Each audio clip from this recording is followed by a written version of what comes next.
pa pala nare-record to. But yeah, hindi pa Ayan. pala siya live sa Facebook. Sige, i-live muna natin. Di, okay lang. You can start naman na. No problem. Okay. Ayan. Ayan, may sharing privileges ka na. Okay. Thank you, Coach. Thank Okay, good evening, everyone. Kamusta kayo? So, again, I'm Marielle, and I'm gonna be teaching Facebook ads for this particular webinar. Okay, let me share my screen. Okay. Kaya.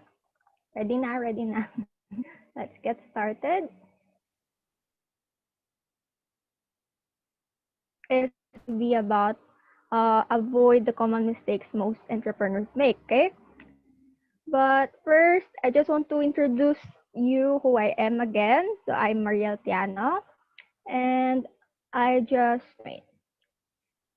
I just graduated from De La Salle College of St. Benilde in Multimedia Arts course, and then I'm a Facebook ad strategist mainly for financial advisors and yung mga e-commerce business owners. And right now, I'm also working as a Facebook ad strategist on a US-based agency for car dealership market. And I was also an artist and designer for 6 years, but then I fell in love with entrepreneurship. Okay, right. And then, so what we'll talk about today, a quick overview lang kung ano yung pag-uusapan natin today. So first is what is Facebook ads and why you should implement it for your business. Why Facebook ads and what are the 6 common mistakes most entrepreneurs make. Boosting versus ads manager. And what is the full Facebook strategy funnel? Okay, can I ask some of Facebook ads kahit sa chat na lang?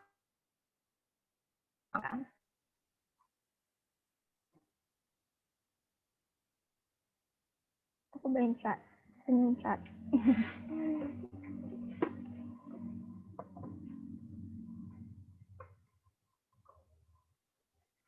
wait lang. Hindi ko ata makita yung chat. Anyway, okay. Coach Darwin? Hello? Ay, naririnig niyo ba ako? Yes, Mariel. Walter here. Yes, anong kailangan mo? Okay. Okay. So, wala Punta lang. ako sa Nakikita chat. niyo ba yung message? Kung ano lang. Wala. Yeah, yes. Okay. Sige. Ma-view ko ba yung message nila? Ayun. Okay. Alright. Sige, let's continue.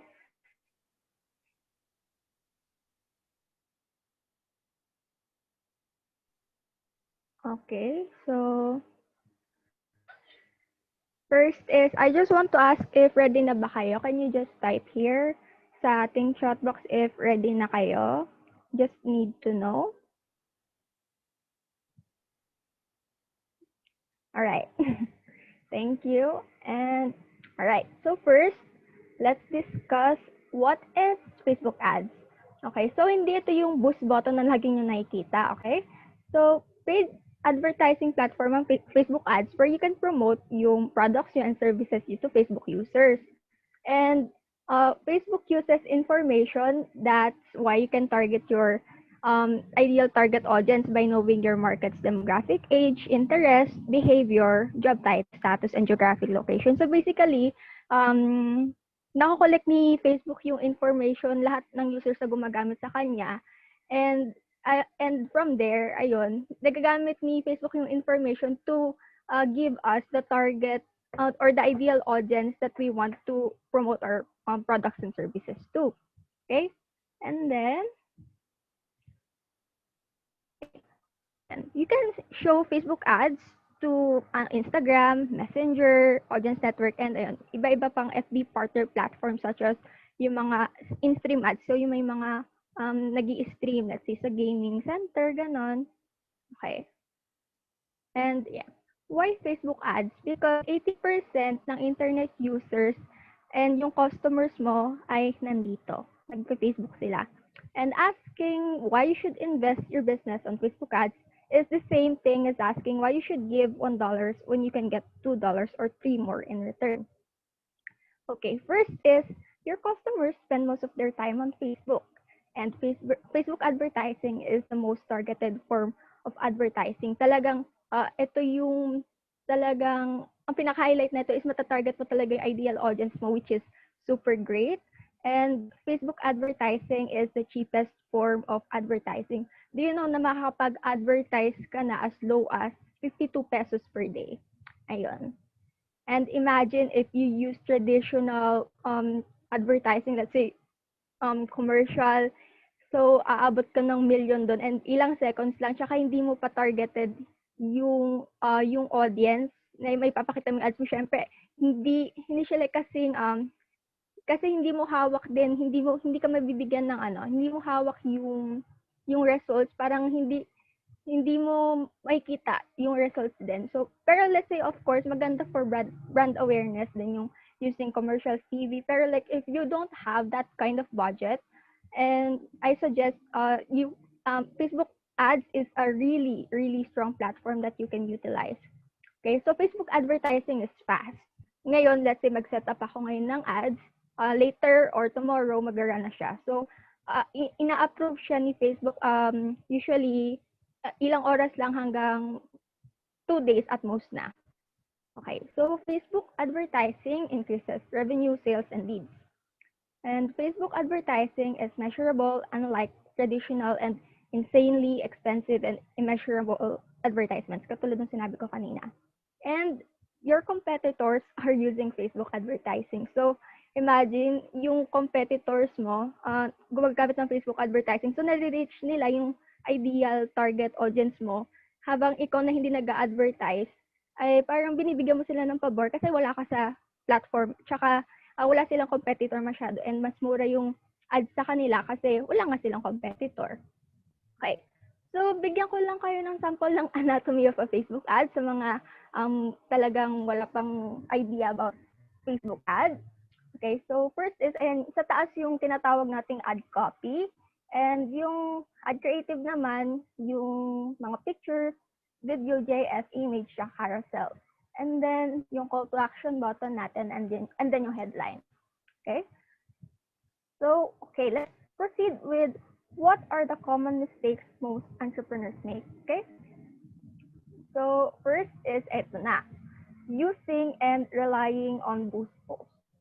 Okay, first, what is boost posts? I know some of you may already encountered this, meron kayong page na nira-run, but what is boost post? So boost post is simply paying Facebook to show or boost your post on your page timing to your chosen audience.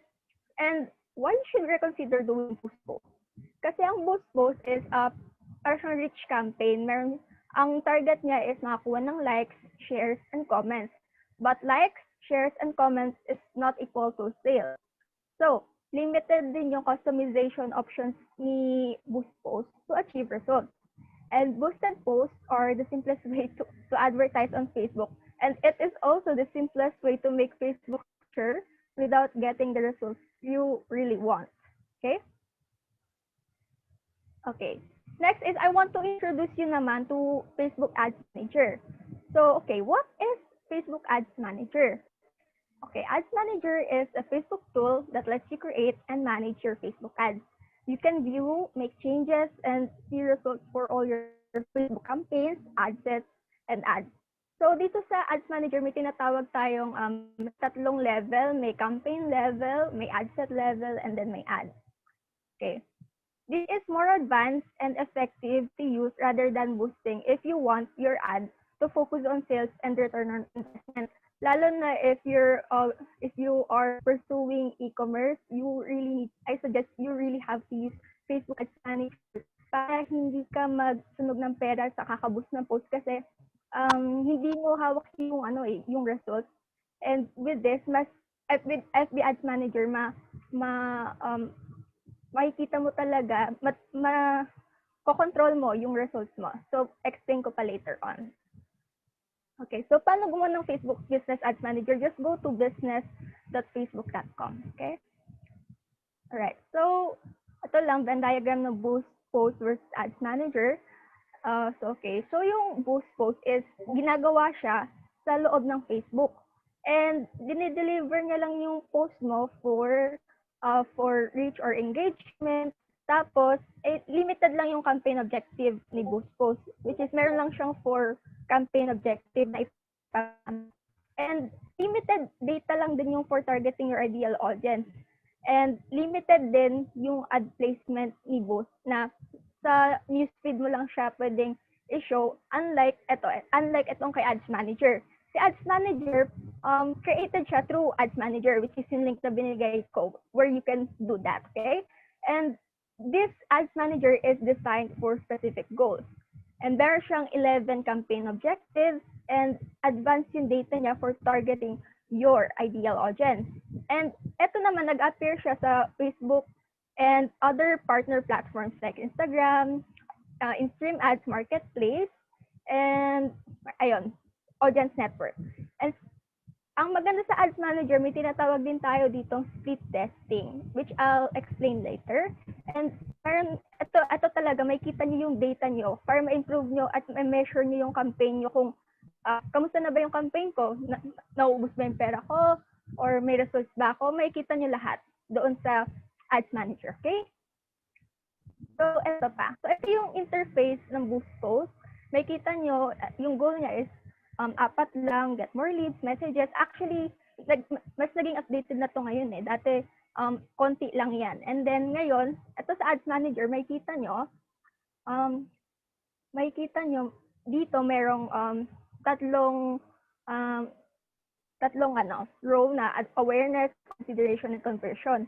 And meron siyang 11 campaign objectives. Okay? And then, alright.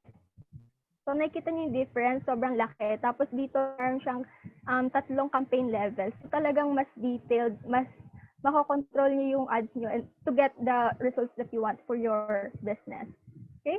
So, another, ang dami kong comparisons. I just want you to realize kung ano yung nami-miss out nyo whenever you use boosting posts. Kasi, of course, I don't want you to burn money on, ads that won't work. Kasi iba-iba rin tayo ng campaign objective. Let's say, kung sa e-com ka, ang objective mo is kabenta ng products. Kung ikaw ay life insurance agent, ang goal mo is to get more leads. So, iba-iba talagang campaign objective. That's why I suggest you use that Ads Manager, okay? Depending on your specific goal. And then, so sa boosted page post, ito lang yung, okay yun, may targeting din siya. Pero sa Facebook ads or sa Ads Manager, ito, nandito na lahat. Mat-target mo yung language targeting, behavior, tapos makakapag-schedule ka ng kung kailan mo gusto i-run yung ad mo. Kasi hindi ka naman, parang ayaw mo naman mag-run siguro ng ad ng 1 a.m., 2 a.m. kung mostly yung market mo, let's say, baka tulog na, di ba? Sayang lang yung money. And then, pwede kang choose ng bid type. Bid type is the way you want to pay Facebook. Let's say, explain ko na lang yung bid type soon. And then may control frequency. So, ang ibig sabihin ng control frequency is makokontrol mo kung gaano kadalas may kita ng audience mo yung ad mo. Kasi may tinatawag din tayong ad fatigue. Alam niyo yung ad na parang nakita ko na yun, parang nakasawa, parang may kita mo na naman, parang inis na inis ka na. So, ang iniiwasan natin yan. So, ang ginagawa ng ibang marketers is they use different ad creatives, ad copies to always give fresh ideas about their product, about their brand, para hindi sila magsawa sa'yo, okay? And then, create custom or lookalike audience. So, ang maganda sa Facebook Ads Manager then is you can create, let's say, may website ka, tapos may mga nag-visit sa store mo. Pwede kang mag-create ng audience na kamukha ng audience na nag-visit sa website mo kasi sila yung most and highly likely to visit your website. And so, sa kanila ipapakita yung ad mo, okay? Matalino si Facebook Ads. So, meron din kung sinong nag-engage sa ad mo, ipapakita nila sa lookalike or like dun mismo sa mga nag-engage sa post mo. And marami pa. And siguro, sobrang strong ni Facebook, kaya niyang i-target yung mga taong nakapanood ng 50% ng video mo, ng 95% or even 100%, may kita mo lahat yung data. And kaya mo silang lahat i-target using the Ads Manager, okay? And yeah, so various marketing objectives, awareness, conversions, mas malawak ang Ads Manager, okay? And yeah, so I just want to tour you. Let's take a quick look on Ads Manager para familiarize lang kayo, okay? So yeah, here, the load.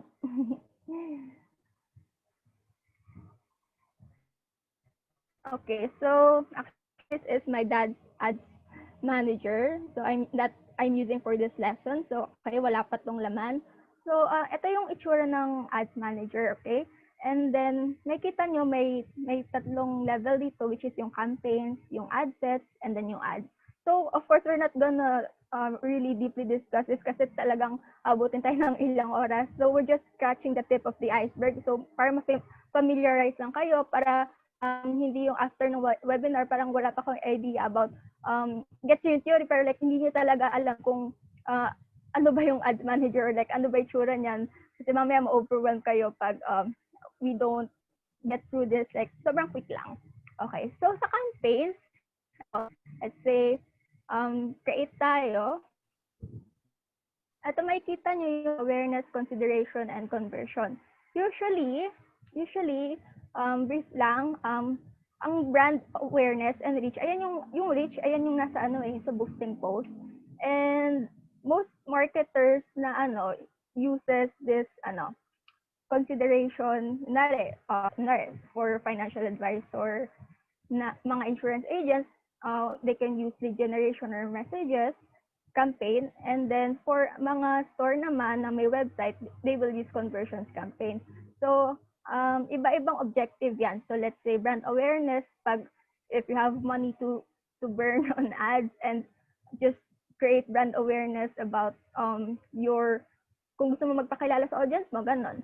And then sa reach naman is, yung reach naman, ang kaiba niya sa brand awareness, yung reach is, bibigay ka ng budget kay FB, bibigay mo yung ideal audience mo, ipapakita niya yung ad mo sa, depending on your budget, hanggang sa, depending on your budget that day. And then traffic naman is, may landing page ka, ito yung gagamitin mo, traffic to drive traffic to destination like a website, app, Facebook events, messenger, conversation. Tapos engagement naman, ito ang ginagamit pag gusto mo makakuha ng page likes, ng event responses, post reacts, comments, or share. Okay? And then itong app installs sa mga nagbebenta ng app. And then video views, ito, as it is, show people video ads, kung gusto niyo magpakita ng video ads. And lead generation, ito naman, ginagamit to collect leads for your business or brands. Usually, I use this for financial advisor agents, a lead generation to get their yung leads contact information, name, email, number. Tapos, I'm gonna set, parang may system na may kita ni FA yung leads, tapos siya na yung mag-aasikaso. And sa messages naman, alam ko naman gets yun na itong messages. So, messaging campaign, dito naman, parang mag-run ka ng ads with the call to action na i-message ka ng audience mo o ng ideal market mo. Let's say, you are selling something, pwede kang mag-ano ng mga chatbot, pero hiwalay na yun eh. Like, another dimension pa yung chatbot eh. But most mga e-commerce businesses then utilizes chatbot to sell their product. And then dito naman sa conversions is diyan ka pag yung may website ka tapos may mga payment options, gusto mong gumawa ng yung mga store mo, dito magpo-purchase yung mga customers mo. And then catalog sales is use your target audience to show people ads with items from your catalog. And then ito, share ads, store traffic, show your ad to people most likely to visit your physical stores and when they're near them. So, ito naman, store traffic sa mismong physical store. Kaya kung gusto mo ng more foot traffic to your store. Okay, so ayan lang yung campaign. So let's say gagawa tayo ng messages. Okay, continue. So ito, makikita nyo, dito yung campaign name. Let's say campaign name natin Ecom Message Objective. Tapos, ito, campaign details. Tsaka ako na i-discuss yung iba. Familiarizing lang tayo. Ito naman yung ad set. May tinatawag natin. So, dito sa ad set ay dito nyo ilalagay yung target audience or yung ideal target audience. So, makikita nyo sa gilid, nandiyan yung parang may audience definition, makikita nyo kung ilan yung ma-reach nyo using ito. Ito yung audience targeting. So, pwede kang mag-target ng yung ideal customers. Okay, let's say, ayan, location natin, Philippines, edit natin yung age, siguro, let's say, ang market natin, siguro, let's say, ang client ko ay isang FA na naghahanap ng clients for life insurance. So, of course, hindi naman interested masyado ang mga nasa 18. So, punta tayo 25, siguro mga 25, mga nag-i-start mag-work, and then, hanggang 6 usually, di ba? Know your market talaga kasi let's say for FAs naman, hindi kailangan healthy yung mga clients nila para mabigyan nila ng tamang product. Okay? So, ayun. So, pwede nyo ring matarget yung gender kung gusto nyo, male, female, or lahat. And then, ito yung detailed targeting. So, dito makikita nyo, let's say, FA yung market natin. So, anong hanapin natin? Siyempre, yung mga interested. Pero hindi mo to pwede i-guess. Okay, and then I'll explain it to you later on. Pero like, I'll just give you an example to show you kung paano nag-work itong detail, yung targeting for ads manager. So let's say, ano man target natin ay siguro yung mga mahilig manood kay Chinkitan kasi si Chinkitan ay isang money ayan, Chinkitan. Mahilig manood ng about financial, di ba? Tapos, let's say, dito sa targeting, dito sa ads manager, you can narrow your audience. Tinatawag itong audience segmentation. So, let's say, pwede mong, so yung mga nanonood kay Chinkitan na parents, okay, let's say parents, pwede nyo matarget yan, parents, demographic. Tapos, inarrow natin further, siguro, i-target natin yung mga taong mahilig sa insurance. Ayan, interest, insurance. So makikita nyo, ayan, na segment na pag segment natin yung audience natin, yung target. Kasi ang most bigla may explain ko. Basta ito yung pinaka paano siya gawin. Tapos don't forget to always exclude, know your market, know who to exclude. Kasi you would like to exclude your competitors then from seeing. Okay, so let's say, ads pala is hindi siya mag-show sa page mo usually. Pero you can share it there, pero ang ad is most likely just to, ipapakita niya lang yung ad mo to those, to those audience na, parang naka-sponsored message siya, pero hindi siya makikita sa page mo. Okay, so let's say, let's exclude mga financial advisor kasi ayun yung yung competitor.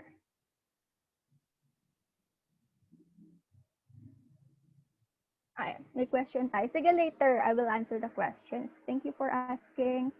Okay. So, sa job titles, exclude natin financial advisor and lahat ng competitors natin, okay? Kita nyo, potential nyo is 530,000 people. So, magkano yung budget na nilagay natin? 800. So, papakita niya, dahil sa 800 ang budget mo a day, papakita niya sa 2.6 to 7.4 thousand audience per day. Pero, let's say, ang minimum ay 52 pesos. Then, papakita niya lang sa 309 to 893 a day. So, talagang, depende rin sa budget mo kung gaano mo kung ilan yung gusto mong ipakita. Depende sa budget, okay? So, ayan, dito ma-schedule kung kailan mo gusto i-run yung ad mo. Okay? Kasi ayaw mo naman for sure mag-run ng 1 a.m. or 3 a.m. And then, nandito na tayo sa ad. Okay, so, Facebook page, pili ka ng page na irarunan mo ng ad. And then, okay, pwede ka mag-run sa Instagram mo rin. Pili ka lang, i-connect mo lang. And then, dito sa ad, yan, kunwari mag-upload ka ng image or you can use your existing post. Let's say, post dito naman, let's say, ano ba? Sige, gawa tayo ng sample. Add image. Sige, let's say, financial planning. Okay. So, ayan. Makikita nyo yung iba't ibang view dito. Let's say, ano yung magiging itsura niya sa mobile, sa newsfeed, sa stories, sa search, sa article. Okay? And dito, itatype mo yung tinatawag nating ad dito yung ad copy. Tapos dito natin itatype yung headline. Parang, headline. Okay, so yun lang. And dito naman, pwede mong ma-edit kung anong lalabas. Pag nag-send ka ng message, pwede ka gawa ng automated messages, pwede ka mag-connect ng chatbot. Pero we won't discuss it kasi sobrang abutin tayo ng siyam-siyam. So we're just scratching the tip of the iceberg. Okay, I just want you to understand how the ads manager works. And okay, may nagtatanong ba? Suggested number po ng placement. Sige, I'll answer the questions later. Pa-collect na lang siguro. I'll go back to it later. Okay? So, okay. So, second na, maling ginagawa usually ng mga entrepreneurs is, ito yung tinatawag na, wala kasi silang funnel strategy in place. So, first is, what is a marketing funnel nga ba? So, marketing funnel describes your customer's journey with you from the initial stages when someone learns about your business to the purchasing stage.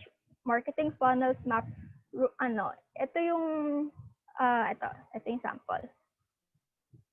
So, ayan yung sample ng funnel. So, you really need to consider yung ano na yung level of awareness ng audience nyo, hanggang sa ma-build nyo yung interest, hanggang sa, pakita ko pa yung mas detailed na FB ads. Ito yung FB ads strategy funnel. So, let's say, sa awareness, dahil ikaw ay isang bagong brand or product, hindi ka nila kilala. So, gusto mong maging aware mo na sila about who you are. So, ito yung tinatawag nating cold audience. So, cold audience is those people who doesn't know or who doesn't have idea who you are. And kaya engagement, kasi gagawa tayo parang engaging campaigns for them para to create awareness. And from there, nandun yung interest or like yung acquisition, which is ito na nagwa-warm up na sila sa atin, yung nagiging warm audience na sila kasi they're starting to know who you are, okay? And then yung tinatawag tayong retargeting or yung hot hanggang sa ma-convert natin sila. Okay, hanggang sa ma-convert natin sila or monetization. Tapos hindi lang nag-e-end yung funnel sa hot. Of course, especially for e-commerce businesses, gusto natin ng loyal audience. So, ayun. Nang loyal yung pabalik-balik na buyer, ganon. So, ayun siya. Parang ayun yung funnel. Kasi usually, ang ginagawa ng iba, nagbebenta agad. Let's say, for FA ulit, magandang example, nagbebenta ka ng insurance, let's say, sa market, na hindi naman alam yung like, they have no idea about your product. Like, ano ba yan? Tapos, sabihin mo na, ay, maganda to. Parang, wala silang idea kahit gaano pa kaganda yung product mo. If they don't know it, they won't likely engage with it or like buy it kasi in-skip mo yung funnel eh. So, hindi ka mag-engage ka muna sa kanila. Like, create awareness muna. So, what is life insurance all about? Or what is your product all about? Kung ikaw sa e-com, what is your product all about?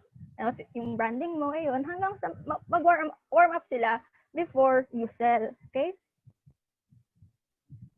So, ito pa yung FB ad strategy funnel. So, may tinatawag tayong TOF, MOF, BOF. So, ang TOF is what we're calling top of funnel or yung nasa taas ng funnel. Let's say, ito, nasa awareness, ganon. Ayan, so ayan, makikita nyo yung objective category natin is awareness, consideration, which is nasa top of funnel. And usually, sa top of funnel, yung mga objective, yung mga campaigns na ginagamit, brand awareness, reach, traffic, engagement, and video views. Yan, to warm up to your audience kasi cold audience pa yung target mo dyan eh. And then, sa middle of funnel naman, ito yung consideration and conversion. So, middle of funnel, so, lobat pala ako. So, acquisition warm and targeting, andyan yung sa middle of funnel. Okay, so, and sa, ano naman, bottom, andyan na yung conversions, catalog sales, yan na yung magbebenta ka talaga. Okay, kasi nag-warm up na sila, tsaka hot na yung audience mo. Okay, first is, who are you most likely gonna buy from? May tanong ako sa inyo. Who are you most likely gonna buy from? First is, si stranger na nag-show up sa inyo na, ma'am, bili na po kayo ng, ng aking baked goodies or ng cupcakes. Masarap po to. Tapos yung price niya for like, siguro 4 pieces yung price niya nasa around 500. Parang, or like, let's say 500, parang di ba ang mahal? Parang bibili ka ba? Eh, paano pag si friend mo yung lumapit sa'yo, tapos close talaga kayo, magkakilala kayo, magkababata kayo, tapos lumapit siya sa'yo na nagbebenta rin siya ng cupcake. Same, nasa 800 pesos. Kanino kayo bibili? Sige, can you show me sa chat? Yan. Friend daw. Friend daw. Sige, guys, type lang kayo Sorry, kunin ko lang. Hindi pala nakasak yung aking charger. Wait, 1 minute.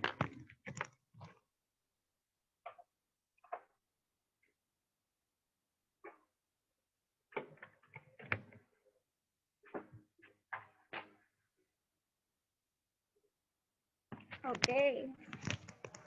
Add to cart yung kay friend. Wow! Okay, diba? Kasi, bakit si friend? Kasi kilala na natin siya. So, imagine na lang kung ikaw, nasa social media ka pa, hindi ka kilala, magbebenta ka agad, most likely, masasayang lang din yung pera mo sa ads kasi wala kang strategy in place, wala kang funnel eh. So, usually, nagtatanong din yung mga, let's say, business owners, agad sila, bakit wala masyadong bibili? Kasi they don't have this strategy in place. So, ayun. Okay. Next is, what are, again, the common mistakes most entrepreneurs make again. So, next is selling to the wrong audience. Okay? So, you can have the most captivating ad creative and ad copy in the world, but when you're targeting the wrong audience, you will probably end up burning your money on ads. So, okay. So, malaking factor din dito is hindi mo alam yung ideal audience mo. So, let's say you're selling a dog food, right? So, you wouldn't want to sell dog food to a cat owner, right? Or cat owners. So, what are you gonna do? So, how to improve your ad targeting, okay? So, pinakita ko sa inyo paano mag-segment mag-narrow ng audience kanina. And yun, so by knowing your ideal audience, by doing thorough market research. And I'm telling you, you cannot guess this one. You really need to do market research. Okay? And then, next is yung layering, audience segmentation. Kasi maraming hindi rin alam yung kung paano mag-audience segmentation eh. Tapos, ayun, exclude your competitors. Know your competitors, okay? And then, create custom audiences. Okay. Another is, number 4, your ad creative does not make your audience stop. Okay? So, okay, ang ganda ng yan. Your targeting may be right. Maybe you have the most compelling ad copy. But your audience doesn't seem to stop even just to read it. So, kahit gaano kaganda yung ad copy mo, mag-hire ka pa ng pinaka-the best ad copywriter in the world, if they don't stop, wala ding mangyayari. So, the goal of ad creative is to simply make your audience stop enough to be curious and read your ad copy. So, always remember na important ang creative when it comes to our conversions sa ating campaign, okay? So, next is, isa pang factor is your ad copy doesn't resonate with your audience. Okay, so ang dami namang factors, parang, and so, people buy based from emotions and justify with logic. Okay, you can say how awesome your product is, pero if hindi siya nag-resonate with your audience, your ad is most likely not going to perform well. Okay, I'll give you an example again, guys. Okay, so, example 1A,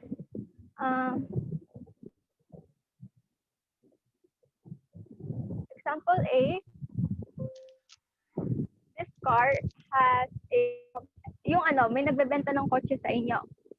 Sabihin niya na, this car has a compelling styling that's characterized by sharp lines and angular accents. Ganyan. Parang ganda-ganda na sinasabi niya.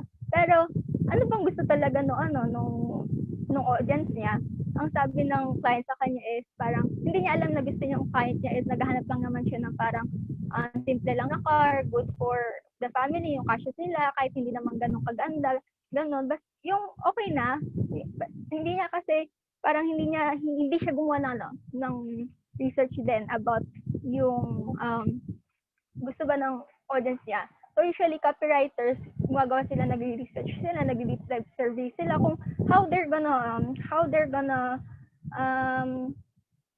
parang yung kinukuha nila yung perspective ng customer kasi ikaw yung seller hindi alam mo yung product mo, pero iba pa rin yung perspective ng audience mo, which is I think Coach Mark will help you with this one. Okay, sa ating copywriting. So next naman is merong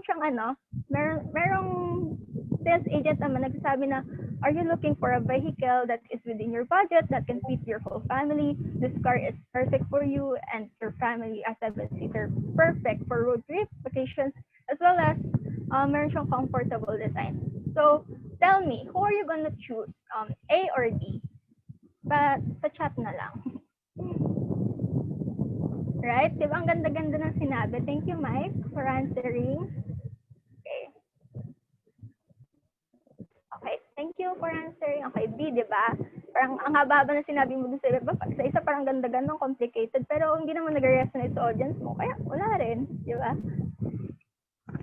Okay. Okay.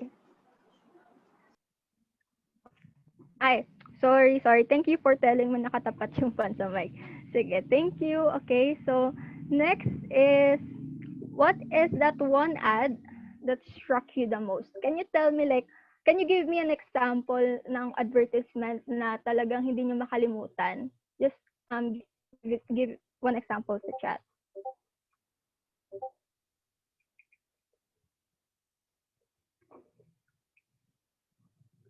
Jollibee. Bakit Jollibee? Ayun ba yung breakup sa Jollibee? Diba? Parang, ito yung mga Old Spice. Ito yung mga brands kasi na they really pick on our emotions rather than saying na, let's say sa Jollibee, diba may parang breakup series doon. They're really targeting our emotions rather than the product itself, di ba? So, yun lang. Ilabas ang kulit. Oh my God, naalala ko yan. Royal, di ba? Tama ba yun? Ay, Coke. Tapos yun yung Coke, may pa talaga. May mga, ang daming danap ng Coke. Hindi ko maisa-isa. Okay, so, next naman na mistakes na ginagawa ng most entrepreneurs are, eto na. They are not doing split testing. Okay. And it's the best way to lose money on ads. Okay. So when you set up an ad campaign across the Facebook family of apps and services, the success of your campaign depends on several variables such as yung targeting, yun nga, so diniscuss ko na bakit pinaka-important yung targeting, bakit pinaka-important yung creative, and bakit important yung ad copy, tapos marami ring variables, pati yung headline and usually call to action. Kahit nga yung mga colors lang ng button, tinetest pa yan eh. So, A/B testing lets you compare the success of these variables so you can adjust your campaigns accordingly. So, it's an A or B test of your campaign. Okay. So, let's say, ito yung sample sa baba lang. So, parang meron kang audience 1, audience 2. Siguro sa audience 1, sila yung mga nag-work. Parang ito yung yung targeting mo is work. Tapos, i-separate mo sila. Next naman is yung mga mahilig, let's say, sa may interest, yung isa work or like demographic na targeting, yung isa naman is interest targeting, tapos napakita mo sa kanila yung ad version 1, tapos yung sa kabila ad version 2, tapos i-test mo sila, tapos retesting identifies the most efficient and winning ad set. Kasi kaya tayo nagte-test para makita natin yung pinaka magandang combination ng ating campaigns, anong magandang combination ng target or yung ad set, yung creative, headline, ad copy, doon hanggang sa makuha mo yung pinaka okay na ad, and then from there doon na i-scale mo na yung i-scale mo yung ad na yon, and then of course you're gonna have to turn off the campaigns that don't work because you wouldn't want to spend more money on ads that are losing, diba? So that way you will not lose money on ads. Okay, so ito example ng speed testing. Okay, sige. Thanks sa question, Gabriel. I'll answer it later. And so, let's say ito sa Asana. Makikita nyo, iba-iba yung ad creative, yung copy. So, ayan, nag-speed testing sila dito. Okay.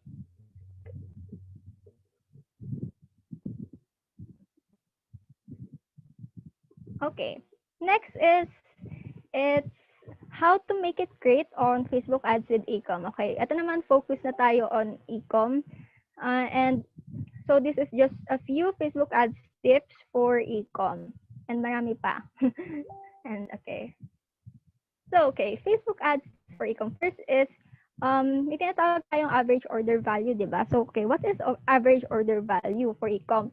It's an e-commerce metric that measures the average total of every order placed with a merchant over a defined period of time. So AOV, I call this AOV, and this is it's one of the most important metrics for online stores.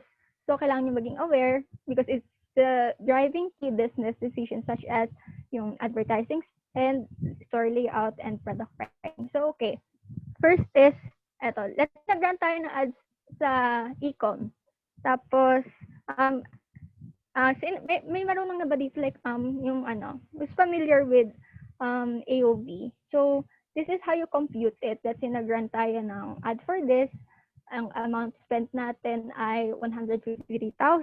Tapos, may bumili sa ating 2,897. Tapos, sa bawat isang nag-purchase ay may 25 pesos na cost. So, bale, ang ating return on ad spend or ROAS is 16.15, which is 16.15 times ang balik sa atin ng ating ad spend. Tapos, yung ating kinita sa ating store na gumastos lang tayo ng 153,000 ay naging 2,474,000. Okay?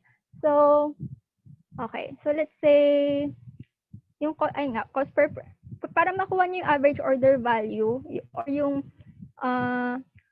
purchases conversion value, divide niyo lang by number of purchases. Ayan yung average order value. So ibig sabihin, let's say for every 25 pesos customer, nagbayad ka ng 25 pesos para makuha ng isang customer, ang average na nakuha mo per customer is 854 pesos. Ayun yung balik sa'yo for every pesos na kuha mo sa customer. Okay?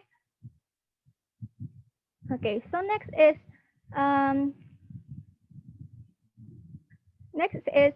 I'm gonna tell you. So paano ba? How do we increase our AOV or average order value? So first is ito some tips lang to. Marami pang tips over there, and I'm sure a lot of you na nag-i-ecom ay alam na to.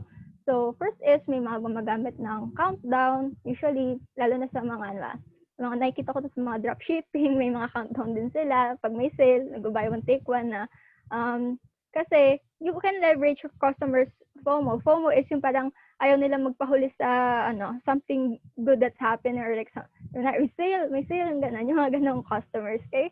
So, by putting a time limit on your sale, okay? Na-FOMO na rin ako dati. Nagbe-metro deal ako. Ayun, so iniisip ko, maubusan na ako, tapos samaya, hindi pa naman pala. But anyway, next is, and ay. Okay. Yeah, Metro Deal Coach. Okay, so optimize natin yung delivery options natin. So one more thing to increase natin average order value is ayun, mag-offer tayo ng free delivery. Usually most sellers na rin especially yung mga nagda-dropship, nilalagay na nila yung shipping fees sa product. So let's say let's say mina-markup na nila sa product, or pwede ka rin maglagay ng free delivery, minimum spend of let's say 600. Sabi ni Coach, Metro Deal na nandun lagi yung deal. Totoo. Anyway, okay, next is discounts on minimum spend thresholds. So you would like to reward your customers for buying more with money of a different spend threshold. So, eto yung mga nagbibigay ka ng code. Let's say, ayan. Gets yun na yan. Kasi alam ko namang mahilig din kayo siguro mag-Shopee or mag-Lazada. So, ayan. Ayan. Okay? And may tinatawag din tayong price anchoring, which is super crucial din. Let's say, especially if mag-e-com ka, tapos let's say may website ka, dito mo like ipapackage yung mga products mo kung paano mo siya ibebenta. So, what is price anchoring? So price anchoring is showing the discounted item next to similar items full of price, price will emphasize just how good of a deal the buyer is getting and increased likelihood to purchase.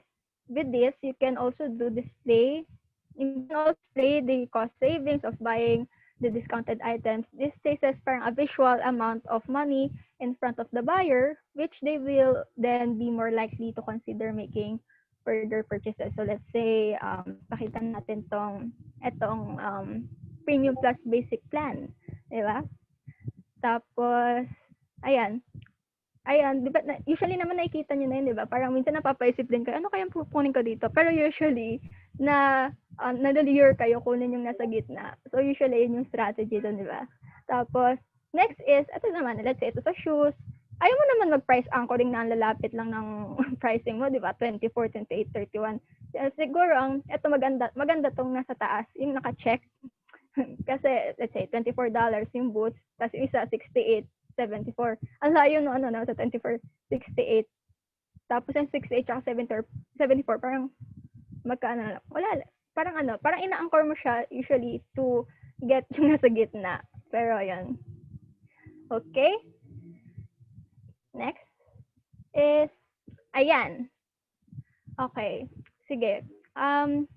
Mag-move na tayo sa, I think that's basically all of everything that I'm gonna discuss. So, wait. Saan yung moment ba yung aking? Ayan. So, first is,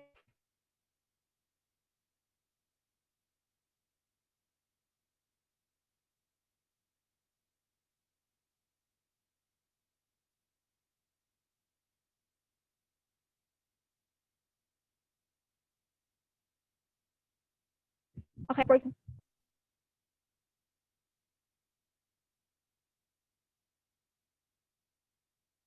lang, if yes or no, would you like to learn about an opportunity to get more knowledge and support to building a six-figure e-com business with or without Facebook ads?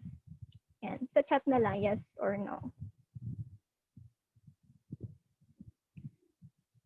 Yay! Yes, yes. Yes, okay. All right. Super yes. Thanks, Gabriel. Yes na yes. Okay. Thank you sa yes. So, sabihin ko lang ang goal namin is, ang goal ni Coach Trixie, Coach Darwin, Coach Walter, Coach Kat, ay to help and gear aspiring e-compreneur on the step-by-step process to build their six-figure e-com business. So, ang aming star dito ay si Coach Trixie, talagang e-commerce strategy. Kahit ako na-excite. So, ayan yung, I'm sure nakita nyo na to sa aming mga promotion. So, nandiyan yung ating copywriting, sa Facebook ads, digital branding, website, tsaka e-com. Okay? So, okay. Ano ba yan? So, what to expect naman sa Facebook ads course? So, we're calling it the Facebook ads made simple. So, matututunan nyo kung paano parang Facebook ad setup. Matututunan nyo pa yung mas deeper level on full Facebook funnel strategy.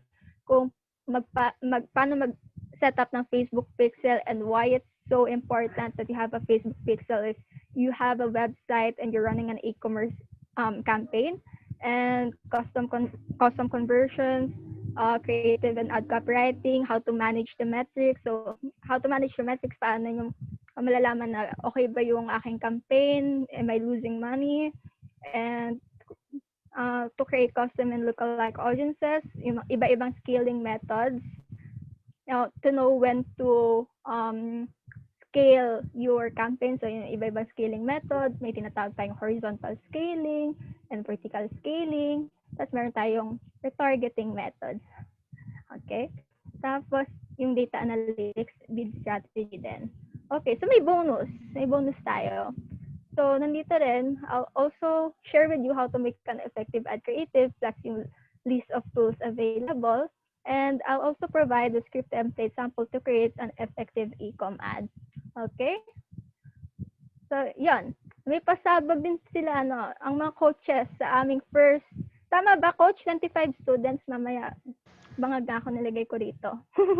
15. 15! Wala akong pang-abono sa 10.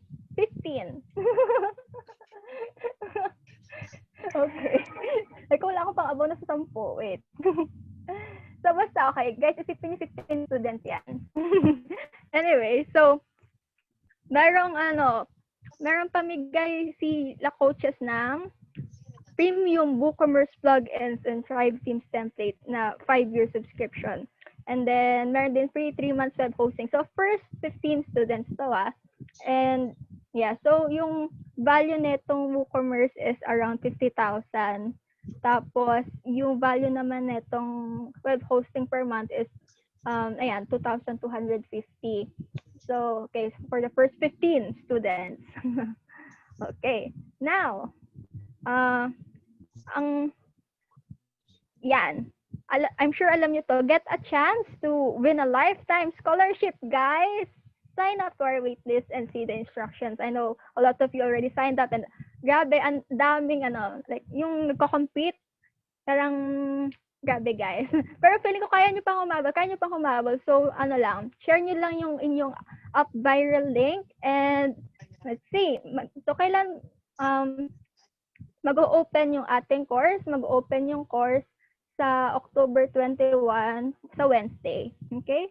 So, abang lang kayo sa waitlist, paunahan kayo dun sa first 15 students na grabe yung pamigay ng ating mga coaches. Okay? So, ayan. Tapos na ako mag-add. Okay. So, nandito na tayo sa question and answer portion. Yay! Okay. So, wait. I-check ko lang yung ating mga questions. Ito, na-compile ko na siya, Mariel, Ay, wow. kanina. By the way, Walter here. Yun, para hindi ka na mahirapan. Ay, may hindi So, pa yung daw na... question number 1, Sige. ano yun? Tag ko lang si Coach Mark na grabe, hindi pa daw pala tapos yung bonuses. May hindi pa daw siya na-include. Oh. So, abangan niyo sa susunod na webinar. Mention nila yan.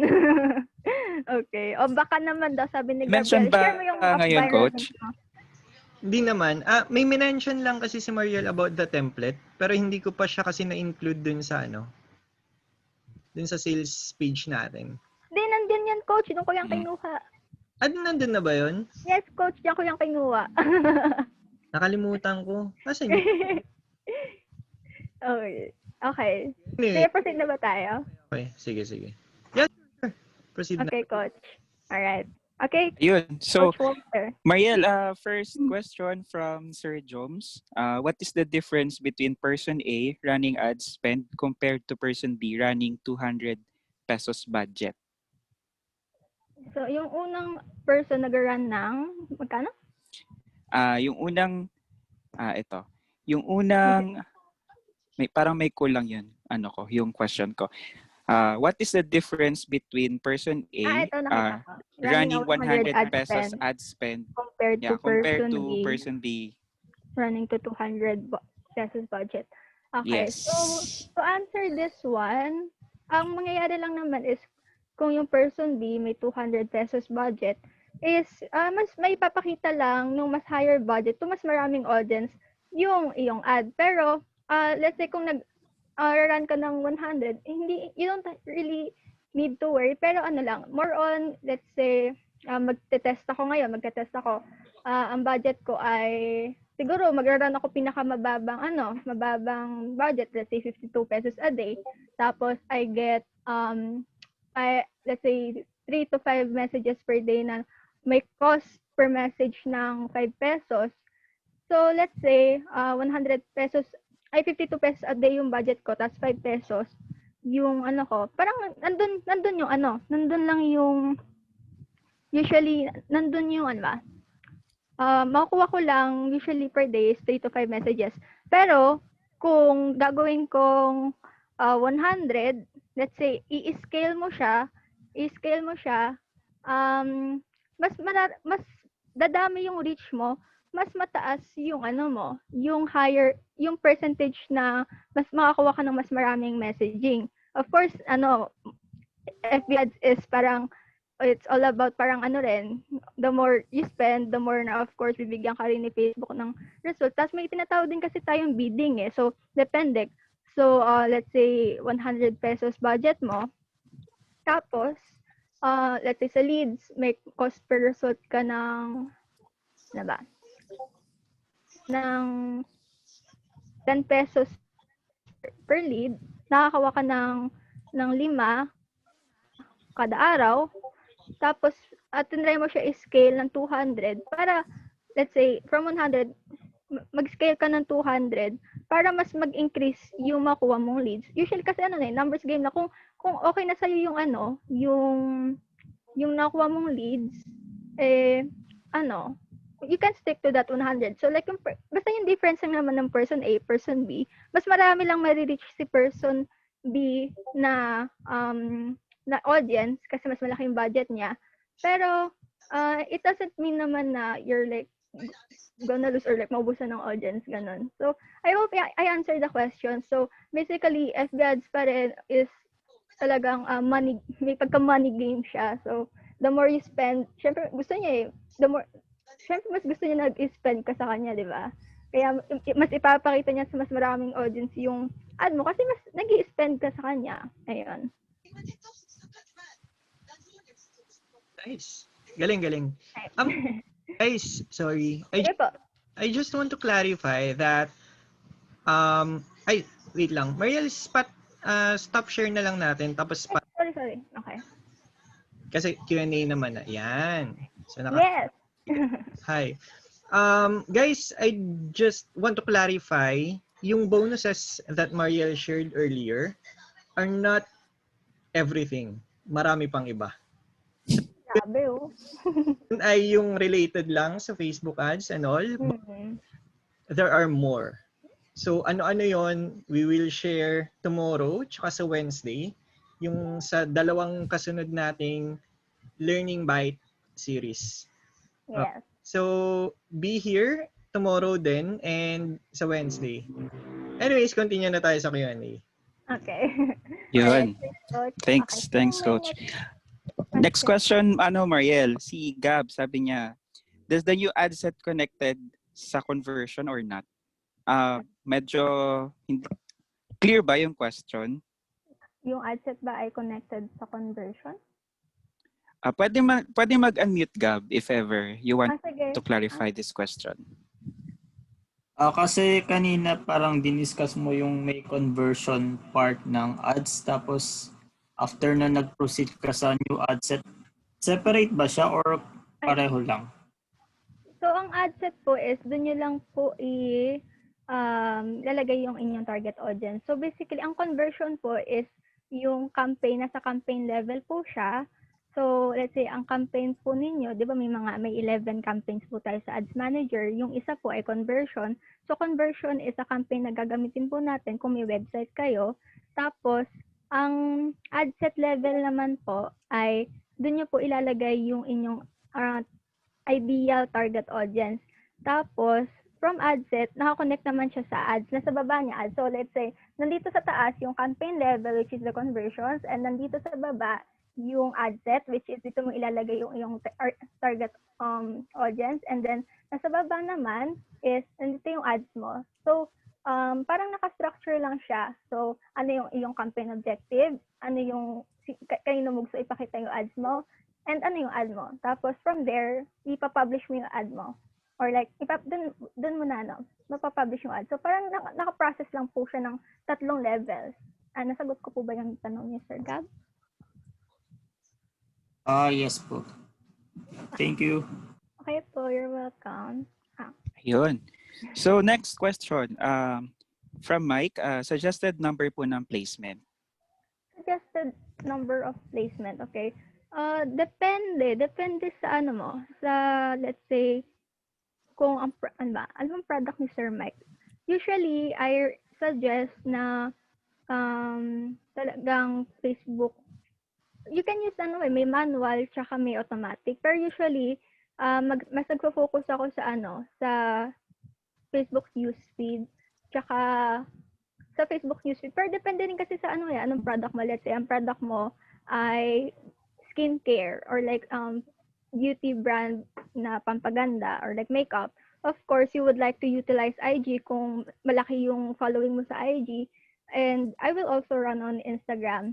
And it really depends. It doesn't, it depends on your like strategy.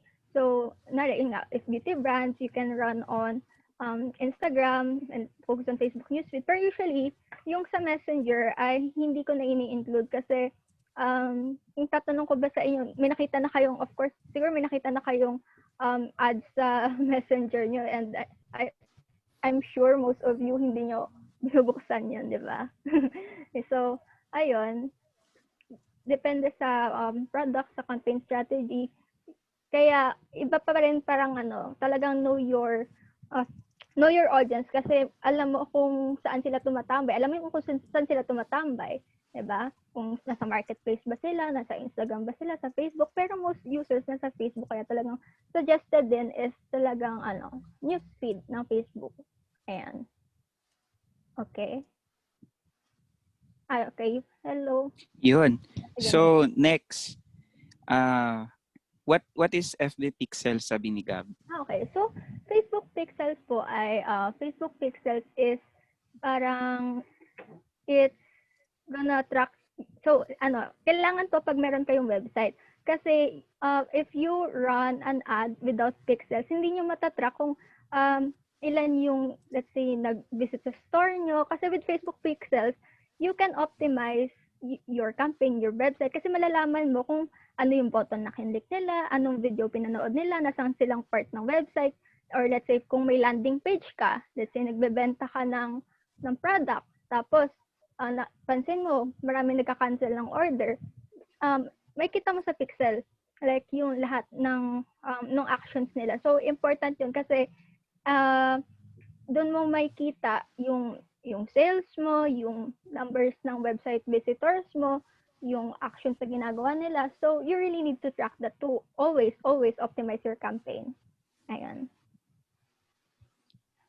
So, yan. So, next question. Ito maganda from Sir Mark. Sabi niya, I have a Lazada general store. What do I advertise? The store or the featured products? Sa Lazada store siya? Mhm. General store siya. Sir Mark, pwede pa unmute if you want to clarify. Ay, sige, pa-clarify na lang, Sir Mark. Alin yun? Sorry, kakabalik ko lang. Narinig ko yung name. Si coach, si Sir Mark, the other Mark. Sir, pa-unmute po. Lazada General Store. Wala ata si Sir. Okay na. Ayan na. Ay. Ayan, Sir, okay Ayan. na po. So, yung question po, ano yun po yung question niyo, Sir Mark? Yes, I have a Lazada store and then Yes po. nag-create ako ng FB page. Mm-hmm. Kung FB ad siya, of course, FB yung page ang i-advertise natin. Pero alin ang bang hina-highlight natin? Are we advertising the store itself or parang the product itself. Okay. Ano pong products yung binebenta niyo, Sir Mark? general store ang dami. General. Okay. So, usually, ang iba nakikita ko, pero yung general store nyo ba, parang kitchen supplies, or iba-iba talaga? Iba-iba talaga. Iba-iba.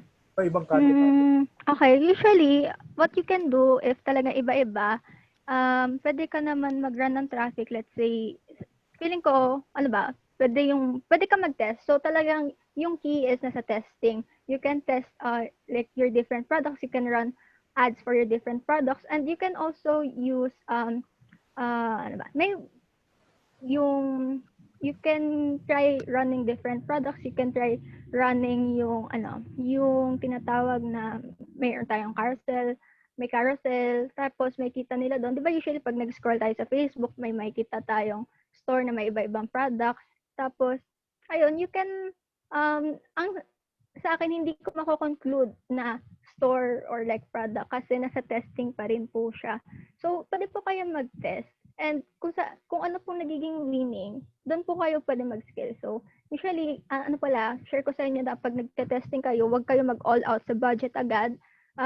Minimum budget muna. Let's say, testing kayo ng, let's say, isang product or dalawang product around, depende rin naman sa sa goal or sa sales goals. Pero usually, pag like starting or like wala pang experience, you can try, let's say, 100 to 200 per day, testing lang. Tapos, if yung ads na okay yung results, ay ayun yung bibigyan yun ng mas malaking budget para mas malaki yung kasi ayun na yung parang ayun na yung ad na nagiging effective. So you can focus on that and then kill those campaigns that doesn't give you results so that you can save money. Okay, ayun, save money. So talagang key po talaga, Sir Mark, is you can test yung different products. Kung let's say siguro may product kayong sobrang mabenta, maybe you can try testing that muna sa Facebook ads.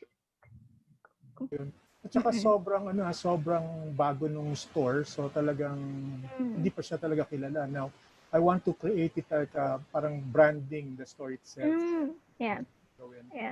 Branding. Ay, matutulungan tayo ni Coach Walter sa ating branding tomorrow. Ayan. Yan. Attend kayo sa webinar ni Coach Walter. Sige. Ayan po. I hope I answered the question. Okay. Thank you. Yes. Okay. Alright. Thank you po. Okay. May next po ba tayo, Coach Walter? Ayun, in connection with what you have said, Mariel, sabi kasi ni Gab, parang ano daw yung masasuggest mo to test two-test group for better results but more costly? Parang medyo lost din ako sa question. Pwede din mag-unmute si Gab. Di ba kanina na-discuss na may two test groups? Bale, nag-experiment ka or survey kung ano yung mas effective. Mas okay ba na dalawa talaga yung i-test or pwede yung isa lang? For me po, personally,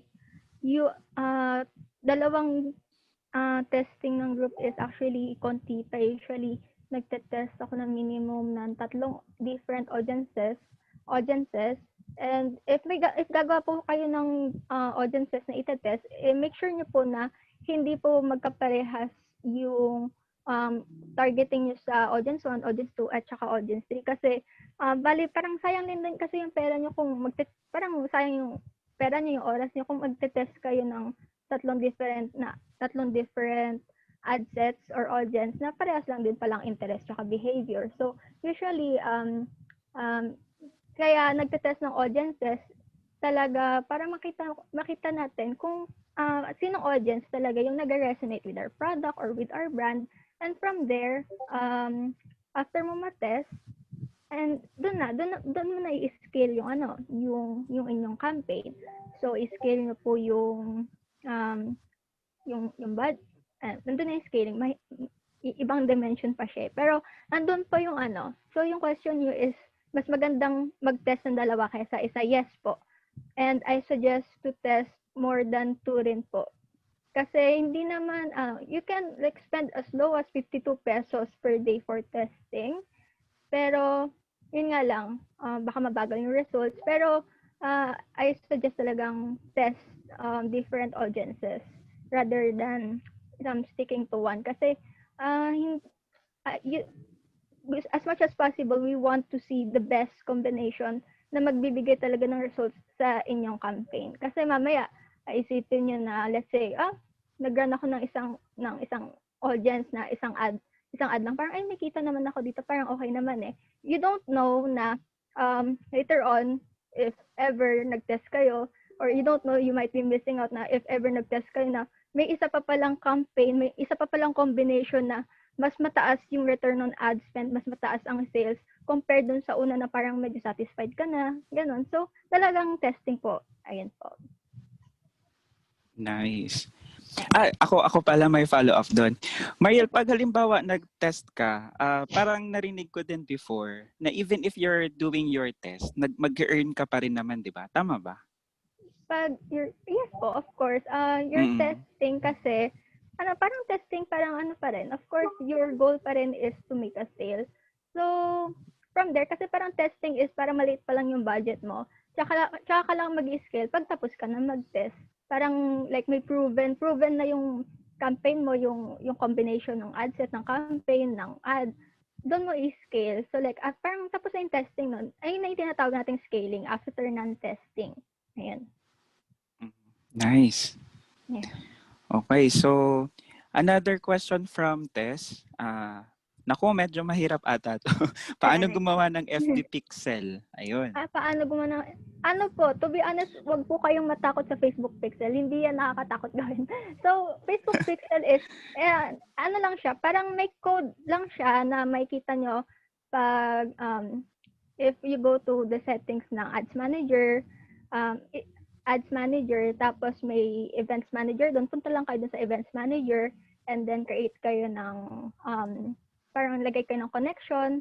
Tapos actually, create kayo ng connection, and then I'm not sure if nagigets kasi nag-explain ako dito. Pero basically, kailangan nyo lang naman i-copy yung code from there sa may bandang Events Manager, and then i-paste nyo siya doon sa code nyo sa website, either sa header, sa footer, and then ayun, i-connect nyo lang yung link nyo doon sa Facebook Ads Manager. I can, i-discuss natin yung sa loob ng ng course. Pero it's not something to be, really afraid of kasi madali lang siya install. Oo, nice. Ako kasi nahirapan ako dyan sa Pixel. So, yeah, I'm excited to learn din kung paano din siya gawin talaga. Yeah. So, next question. Kahit po ba messaging campaign, hindi advisable na maglagay sa placement sa Messenger? From Kimberly Ann. Actually, depende naman Let's say, kasi hindi ka naman i-charge ni Facebook, kung wala namang gumagamit sa Messenger, mas magfo-focus siya dun sa binibigyan kanya ng results. Though ako, personally, I usually exclude Messenger for me. Kasi, to be honest, if I ask you, ikaw, Coach Walter, tanungin kita, nag-open ka ba ng ads na nasa Messenger? Wait. Sa previous sa previous Ay, hindi. ginawa kong ads. Hindi, like, nag-ano ka lang. Like, Facebook ka lang, tapos sa Messenger ka, sa Messenger app ka, tapos nag-scroll ka, tapos may nakita kang ad. Parang, like, pindutin mo ba yun? Parang, ini-skip ko lang eh. Diba? So, for me, personal opinion ko lang to you can still test because everything is about testing. You can try, pero in my experience talaga, I don't think it's that effective. Though may kitang usually, di ba, sasabihin ni naka-messenger campaign ka, tapos exclude mo yung sa messenger. Parang sabihin ni FB na, parang you'll get parang lower messages ganyan kasi in-exclude mo yung messenger, which is usually, for me, and most marketers, parang marami din sinasabi ni si FB kasi usually para mas kumita siya. Mas kumita siya. Pero naman, it doesn't really affect the campaign. Ayun po. Nice. Okay, so next question kay Gab. Nag-explore ako sa FB Ad Manager. Mas better ba to have engagement and reach, tsaka page likes, or one lang pwede kong iselect? I think he's talking about campaign objective. Okay. Okay. Right. So, sa campaign objective, kung mag-run siya ng engagement and reach, tsaka page, iniintindi ko ulit, sorry. Mas better ba to have engagement and reach, tsaka page likes, or isa lang yung pwede kong iselect?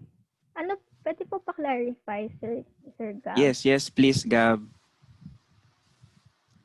Pa-unmute. Pwede mag-unmute. Wait lang, try ko ulit siya. Kasi kanina nag-try ako tapos may marketing objectives dito, di ba? One lang yung pwede kong i-select or more than one? Sa engagement? Sa campaign sa marketing objective po. Okay. So, yung parang may actually, isa lang yung pwede mong i-pindutin. So, di ba may post engagement, may page like, events responses, iba-iba. Tapos, isa lang po yung pwede nyong i-piliin na objective for the engagement. Kasi kung gusto nyo ng mas maraming page likes, and yung kukunin nyo. Kung engagement or mga likes, share, sa post engagement po tayo. Isa lang po yung pwede. Yes. Alright. Okay ba yun, Gab? Ay, wait lang. May tanong pa. Is it suggested to put a pre-order type of product sa Shopee or Lazada? Pre-order. Paano pre-order type po? Like, hindi nyo pa, wala pa sa inyo yung product, pero i-run nyo na po ba ng ad?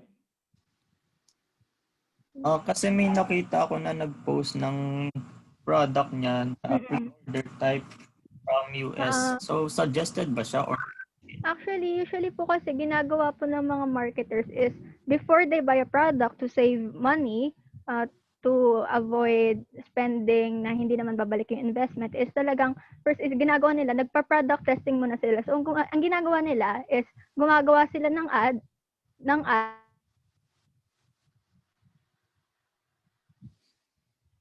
maya isipin mo. Mariel? Walter? Medyo nawala ata. Nawala. Oo. Sige. While waiting for Mariel to reconnect, ano ba yung pinag-uusapan nila? Sa pre-order. Oh. Ay. Mariel? Ayan. Okay na. Okay na. Yeah, you're back. Sobrang pa naman, nag-explain na ako. Nasa na ba ako?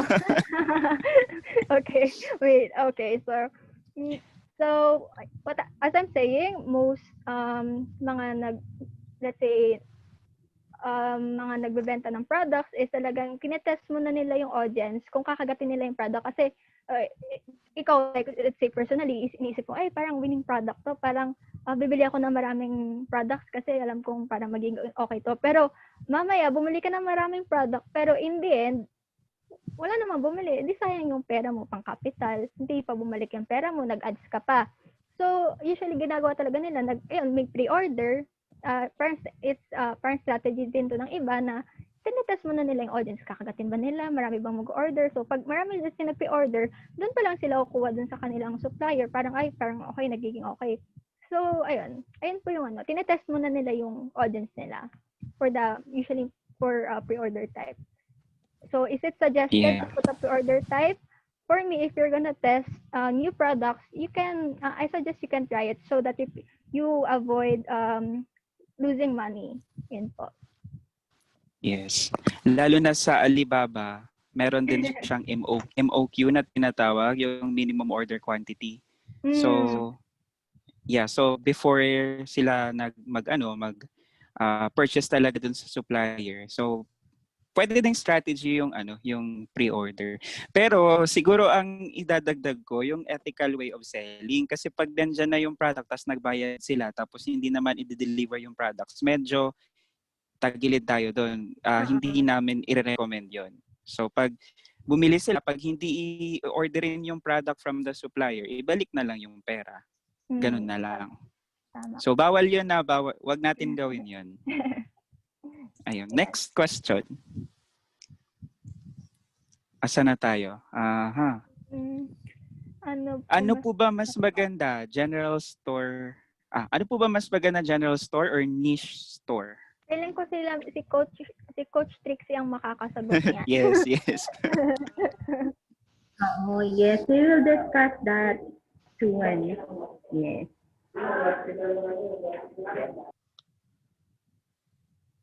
I-discuss daw. Siguro baka i-discuss na lang ni Coach Trixie sa kanyang sa Wednesday. Yes. Sa Wednesday. Abangan niyo po. Okay, next is ano pong suggested audience size for testing phase? Ako personally,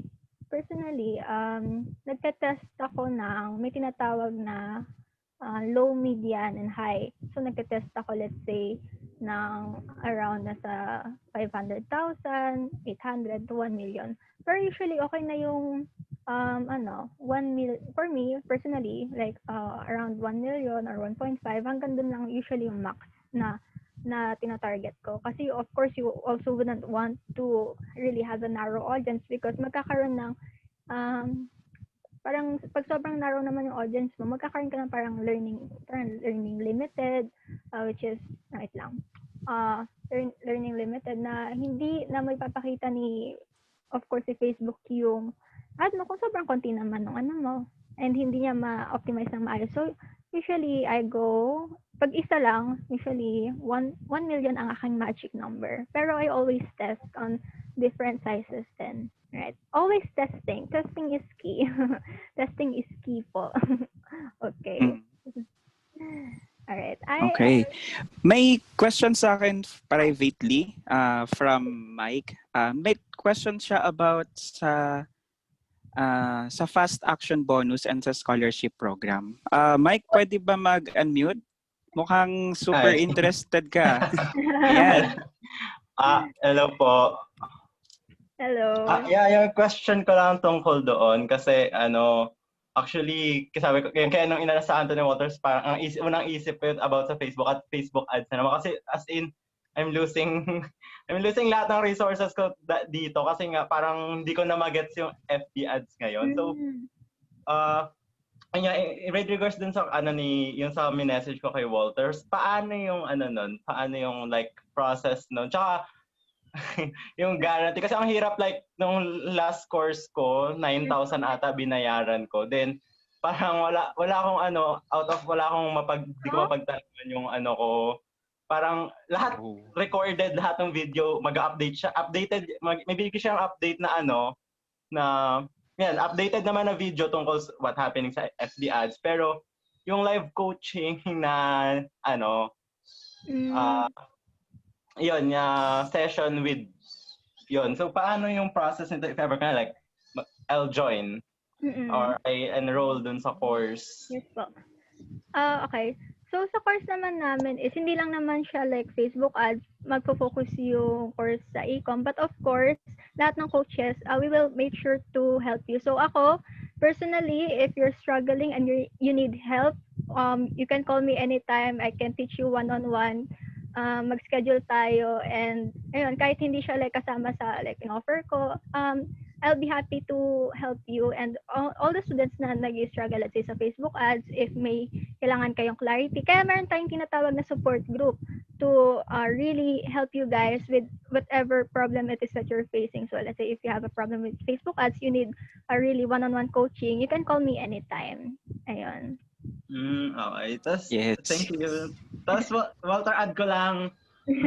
Kasi nahihirapan ako, ma'am. Sorry nahihirapan kasi ako i-compose yung question ko through text, yung magta-type. Nahihirapan ako i-ano. So, actually, few days ago, marami akong question kay Walter talaga na I'm running FB ads na talaga before. Pero ngayon kasi, like, nung nakaraan, kinuwento ko nga sa kanya na first time ko na isang conversion ko almost umabot ng 140 pesos ang cost hanggang 200 pesos. So, sabi ko, ano kaya yung probably na mali? Kasi yung before kong mga ads na ginagawa through FB ads nga, manager. So, medyo siguro mahal na yung nagkakaroon ako ng 25 pesos, ganun. Pero ano kaya yung probably? Kasi I do the same thing lang din naman. I repeat kung ano yung ginawa ko before, experimentohan ko. So, ano kaya yung probably, nagkamali? Kasi yung when it comes sa audience in ad ko din, I use Audience Insight para mag-research nung ko. So, saan kaya ako yung ba't kaya dumarating sa point na ganon kalaki? Yung, siguro, gano'n ka nakatagal nag-run ng ad? Sa dati, boosting lang ako. Pero, siguro, simula nag-lockdown, yun, inaral ko, may enroll ako mga courses. Then, okay naman yung before ko kasi talagang nakakapag-convert ako ng customer clients, ganon. Pero ngayon, tumaas yung cost per purchase? I mean cost per message conversation started, something ganon. Taas 140? Oo, 140 to 200 umabot ako sa ganon. So, pero doon ako nag-iisip kung ano kayang siguro mali kasi minsan same audience lang kung ano yung nag-work sa akin. Parang tinutuloy ko, hindi ako minsan nag-isip ng ads kasi what's working on me, yun yung kiko-continue ko. Pero dumating sa gumawa akong panibagong audience ko, panibagong ad copy, yung creative ad. So, bigla akong gulat ganon, nag-100 plus siya. So, gusto mo, feeling ko to help you, I need to see yung ads manager, I need to see yung mga metrics. So, maybe you can message me later, I'll add you so that I can help you. Okay. Wow. So, free naman Wow. ako. Okay. Sige, message mo na lang ako siguro later. Kasi Okay. baka matagal yung yung sasabihin ko kasi I need to see, kasi I can't give an advice without seeing yung inyong ads manager din. Yan. Okay. Okay. Sige. Then lastly na lang pala.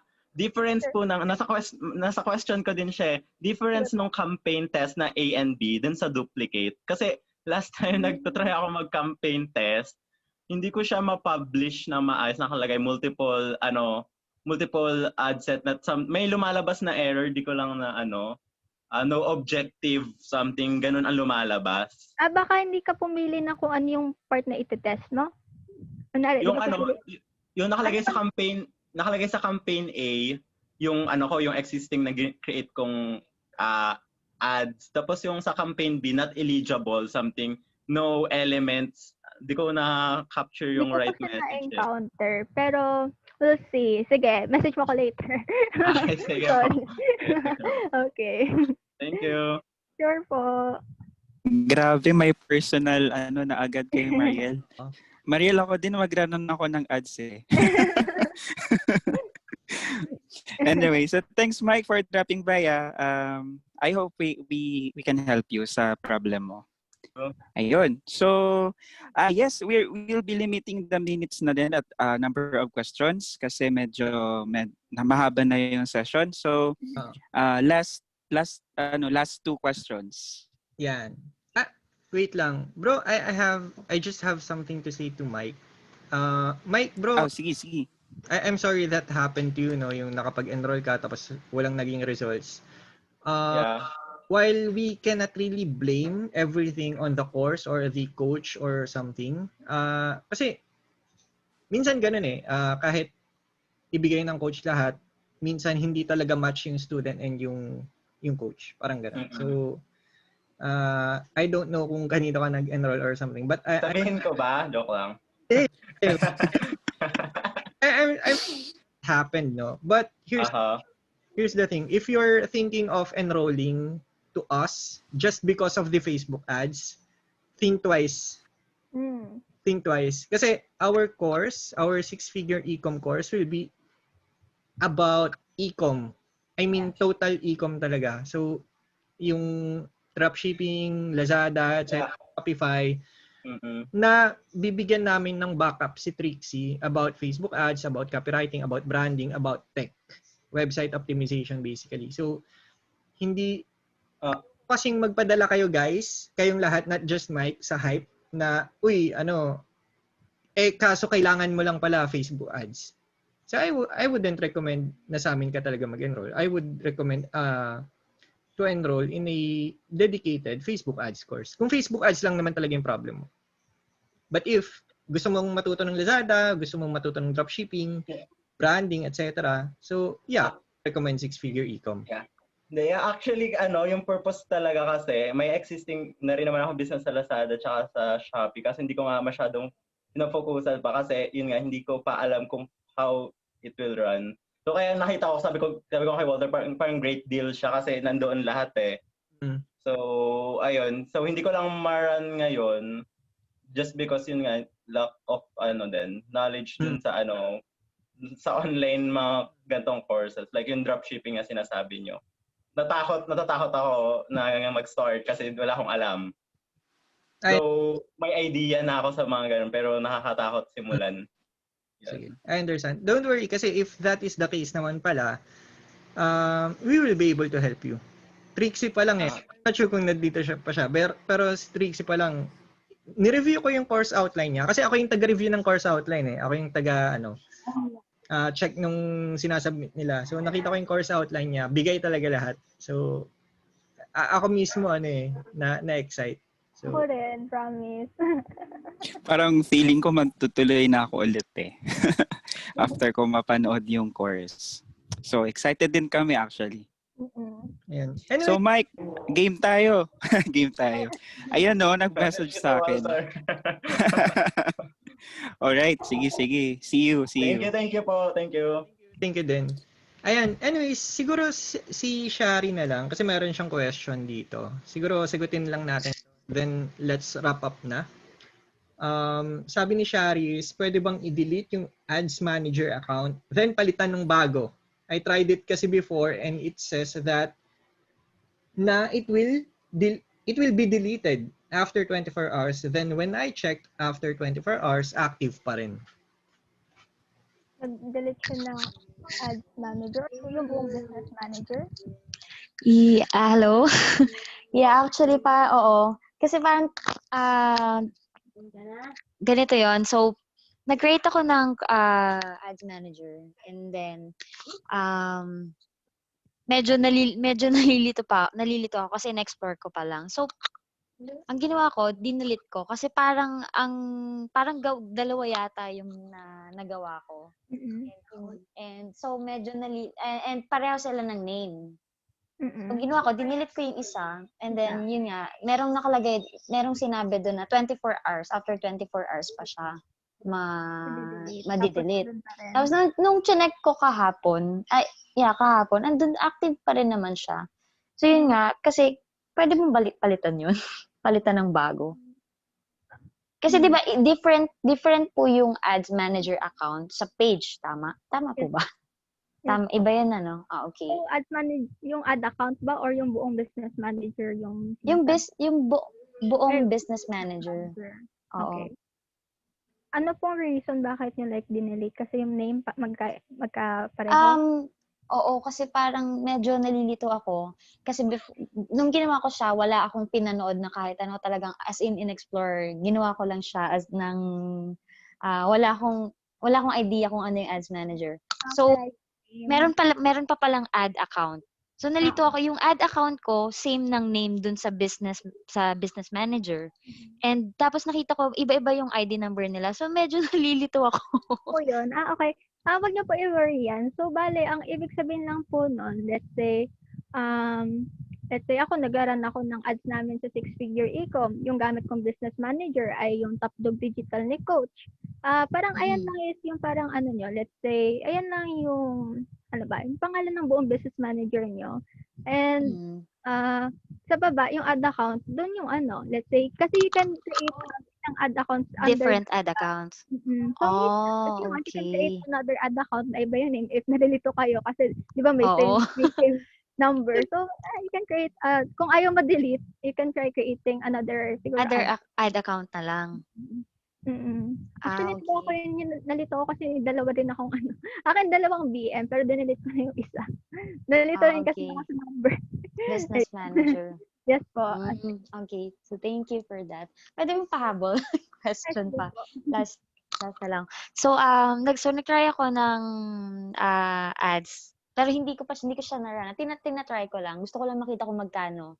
So, meron kasi akong na-try before na may option kasi doon na kapag may option kasi doon na page ang gagamitin mo or personal account. Lalabas yung price. So, lumabas doon. Parang ang napili ko that time is yung 5 days siya mag-run and then basta yung total niya for 5 days is 250 pesos. Kung hello? Sa ads manager po? Oo, sa ads manager. Tapos, yung page ko po kasi is located siya sa US. So, nung kinlik ko yung page ko, naging dollar siya. Tapos $250. So, magkaiba po ba talaga sila ng price? Kapag, depende kung saan ba yung business or depende kung dollar account ba to or... sa business manager mo, nandun, may makita ka doon, parang may currency doon. Punta kayo sa settings. Daming settings sa business manager. Parang, basta may option po doon. Siguro, may kita nyo kung, saan ba? China-check ko. May kita nyo naman po kung pwede nyo naman palitan if ever. So pwede siya palitan. Okay. Pwede atang palitan. Pero mahirap ata palitan. Kasi ako may BM din ako na parang, ako naman yung problem ko is, yung time is US time. So, hindi ko napalitan. So, ayun, actually nahirapan din akong palitan. Pero, if worst case, kung ayaw niyo ng dollars, ayaw niyo mag-convert every time, bagong ad account. Pero I'll try to check if you can change it. Pero alam ko dapat may rule, like wala atang nakalagay na money sa dapat parang para ma-change siya. So, oo. So, wala naman yung account. Akala ko kasi, it depends kung ano i-click mo. Kasi, di ba automatic naman na meron kang personal account dun sa, kung ano yung, di ba nag-create ka ng ads manager, di ba lumalabas yung personal account mo? Bukod dun sa ads manager. Okay. Kasi kinlik ko, first is yung personal account ko. So, peso siya. And then, when I click the page, naging dollar. So, inisip ko, kasi yung page ko, yung business ng, is US. Na-encounter. Pero, sa akin lang, you can check if yung sa business manager mo ay yung currency ba ay peso or USD. Ayun. You can check yung business manager. And, okay. So, sige. lang. Thank you. Explore ka na lang din. And then maybe I'll... sige, message na lang. Yeah, okay. Thank you. Mariel, pa-shoutout daw kay JC David. Sabi niya, sa live. Shoutout JC David. My number 1 man for one. Ayan, sobrang thankful ako dyan kay Kuya JC David. Magaling po yung copywriter, nag-vlog. Anyway. Okay. Okay na ba yung questions? May last na ba yun? Yeah. Okay. Alright. So, So, guys, next. okay. May announcement pa po ba mga coaches natin? Ako meron. There will be, wala akong maisip na term pero a big announcement. Super big announcement on Wednesday. That's the last day of our 3-day series.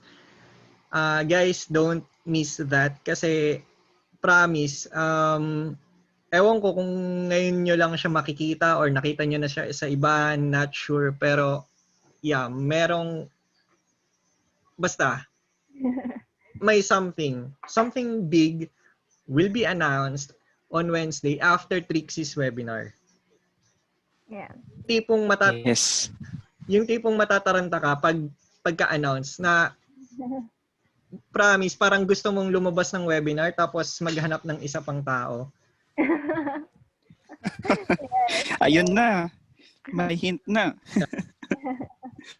Oo. Basta, yun. But yeah, anyways. Exciting. Super exciting. Yun lang for me. Excited. Dinner na kayo. On a serious note, thank you for attending. Salamat. Most of you Yes. until the end. Kasi merong nangyayari sa chat, sa loob ng chat. Actually, pinost ko siya sa personal profile ko. Ito na lang, siguro, I just want to share my screen with you. Kasi super proud kaming commenters ni Mariel. Wait lang. Asan na ba yun? Ayan. Share ko na lang to. So, hindi ko siya ma-zoom in sorry. But, here's a screenshot on inside our GC. So, kanina may maingay, tapos nag-usap-usap kami doon. Si Mariel pala yun. But, yeah. Sorry sa fan. Hindi ko alam. Sorry. Ito yung gusto kong i-highlight. Paid na nga to sa something course. Yeah. And she taught it for free. Which makes us wonder, commenters. Kasi ako hindi ako nag-wonder kasi nakita ko yung course outline ni Mariel. So yung ibang commenters siguro hindi pa nakita yung course outline. Ako kasi talaga yung taga-organize. But yeah, which makes the other commenters wonder. Ano pa kaya yung ibibigay ni Mariel dun sa paid program namin? Wow. So, Wow. lang. Grabe ka, Mariel. Oo. Grabe. Lagi ko kasi sa kanila sinasabi, guys, let us practice go-giving. Let us practice paying it forward. Kasi babalik naman yan 100-fold. That's what you expect inside the private support group that we will build. Kasi we will build a culture out of that. Out of those principles. Go-giving and paying it forward. So yeah, I'm excited, guys, and thank you, Mariel. Super appreciate this. Thank you for everyone na nag-attend and nag-stay with me, with us. So Yes. I hope na marami kayong natutunan sa ating mini webinar, and yeah, I hope to see you guys again sa group. Tomorrow. And see you guys tomorrow po. Naka-pressure ka, Mariel. Na-pressure ako. Magaling ako yun. Kaya mo yan. Yeah. Okay. Yun lang. Yeah. Bye-bye. Bye-bye. Bye-bye, guys. Bye. Thanks.